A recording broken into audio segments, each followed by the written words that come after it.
True story. Safdarjung Hospital Kaseplaya Kathiltwa. Geltu Alan Tombing. New Delhi 2005 Safdarjung Hospital Misiko inamuna athiltung lauhaima makhatahi. Emergency ward asem kahia kanasep kunahile. Night shift ni tak dakwa pat jingkalam daguk tanahi. New Delhi Hospital tenglaka emergency ward lun pe nahia buzi dan himai. Minit nga hala accident suicide case tamma hi. Mani ki thattum ki khailum dakhilale siman lo hospital hon tung piu si dan deute tam thei mama hi ko na se pahile huaite na pan pi ding hiya accident suicide case ya kya madam lo pen serious lo hi le trolley tunga lum sakpa azo doctor de kya nga tung pi ding doctor ten leng hoi takin hon check up pa wa a hi ding teu a hi zo nun asi kai ya le doctor te chi na mun muna ba ko hi azo dam swa zo lo wa hon si ngei ngei le mi si pen thei ngei lo hiam asung kwan pi te tel lo hiam asi na jak ke sai fel thei lo wa om hiam a hi le mi si lak thei lo phata hi family ta naw hiam ama akinai pi de hiam mi si hon ngai sak kwa ma om pa ke le hwai mi si te koi nang him him da ki ballroom oma wai lam sai te ni ta ka deu te ngei lo hi wa ni ta ko na mi si te ko mo pa ka hiya ka sai fel pa ngai hi mi si pen a family ta naw te hon la pa thei bangam ke le mi si te sot pi apum biu nam sia lo wa ko i the na di nga ki ball freezer room sunga ko i gel ding cha hi hospital sunga hi le lian pen ma a hi a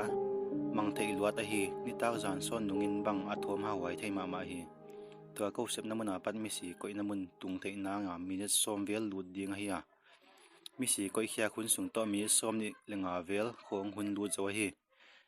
ko emergency ward ani tak duty a om ward boy mi li khong ka phawa hoileng ki dai zo lo lai ka hi zamau hi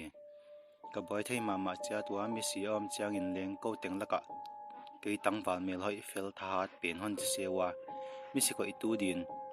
ke ngen hon solwa ke leng ki fel sak deuin ka kwan zel hi thumang le fel taka kom thei jakin a hon dei sak thei mama wa kia din bang ma i leng nei keu hi mi si ko idia ke chawa ka kwan hun chang in leng la wai loin ka ko ngei ke hi himalaya khen chang in zo mi si khoi kha gi ge mu gi ge tel leng anuam cha ke hi ni khat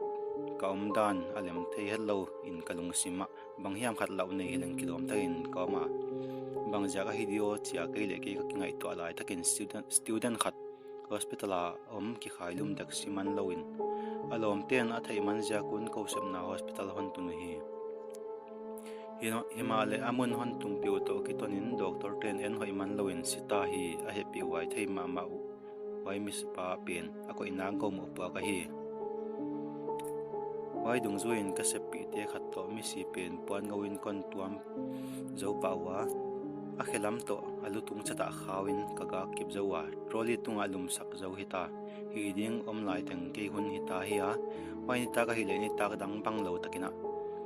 ni ta tunga pat lung sim nuam lo in ka om dan nuam lo sim sa hi a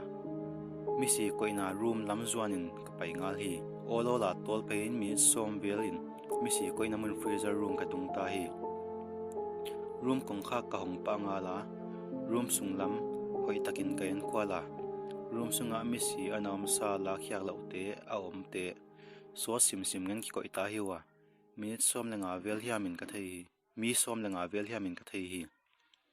mi si him ke wa ka hwai room sunga mi si ko idia ka kwan changin mi si pen dom khya khak salwa jakin trolley to mi si pen room sunga kanu se gel hi mi si anam sa atam sim to ken leng mi si pen ko inang lem fel pain room si lam bang bula trolley to ka koi hi koi fel zo room sunga pat pod ya ka kisak lai takin light hon mita lung sim nuam lawa om sa ka hi to ala huai sim ta hi mial pet ma hi mai bang ma mu thei loin boy takin kama light hon wak ki ding ka ngak to phi room sung mial ma ka geya mi hon pai om danin ka feel thei hi minin ni zoin light hon wak no na maksa simin room a pat ka pot khyak dek to kitonin kamisi koi pen ka et pheile ka ko ina patin anaki swana room lai taka anam mo ka room si lam na ka koi hiya maksa simin trolley hoi takin ka chek thak thaka bang ma ka thei zo tuan ke hi law simin ka tai pota untom sik sung tai ka khol to kitonin misi ko ina room sung lama pat hon ki pan thom ging trolley ki tat ging ka sa thei hi kala ulwa jakin ka kiek thak ngam tuan ke ya bangma theilo dan emergency ward lamma ka zuan ta hi emergency ward ka tunungin leng ka sepi te kya nga bangma ke hil tuan ke hi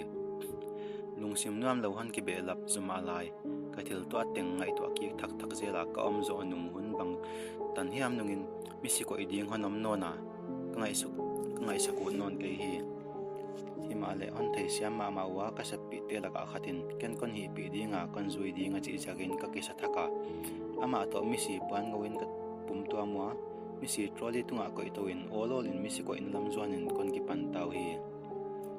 ama na hi le bang hiam genin pau thei hi minutes som velun amun kon tung pawa room sung lama mi ki ho om bang main o phunging sui ki za thei sim hi ama na hi le ka thei lua isi bang ka tuang mun lua ai muna ka senior simta thil paidan leng ka thei a chi hi misi ko in a room hon hong to ki tuak chatin ka chimul bang a tho zo hial hi misi trolley tunga ka koi pen am lawa trolley tunga lum non loin lei lak tuang la ya ana om mai ma hi trolley pen hi le room kong khak bul chata ana om ma misi pen hi le room lai tak a lei laka ana om hi gending leng thei loin kom heu hawa ka sepi pan chu angai na se thei hi misi ko in a mun room lut theina dia gate chabi leng ko kyang om hi a midang te amuk lut thei nang thu leng om lo him hi kasepi pa rajesin yai muna kasepna kumli bang phata yai lo thil lang ka to leng tampiam lai hi chin hon gen hi yai ka channel ana subscribe saka ana like saka ana share sak dingin ka hon gen hi ngai khetu ting teng tunga ki pa tu ka hon gen hi